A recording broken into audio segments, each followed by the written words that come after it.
இப்பத்தைக்கு கொஞ்சம் பலனும் உதவியும் கிடைச்சா நல்லா இருக்கும் என்று நினைக்கும் ஆத்துமாவே, இன்று கர்த்தர் உங்களுக்கு சொல்லுவது ஏசாயா 41:10.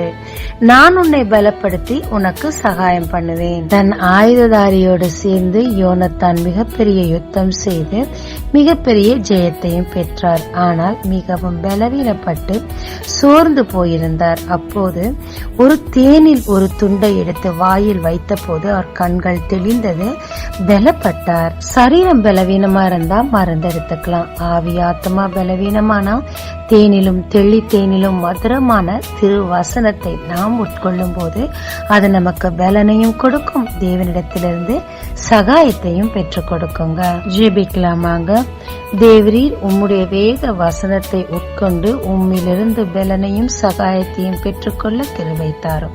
இயேசு மூலம் பிதாவே, ஆமென். இயேசு கிறிஸ்துவின் நாமத்தில் இந்த நாளில் உங்களை ஆசீர்வதிக்கும் ஜீசஸ் விஷன்.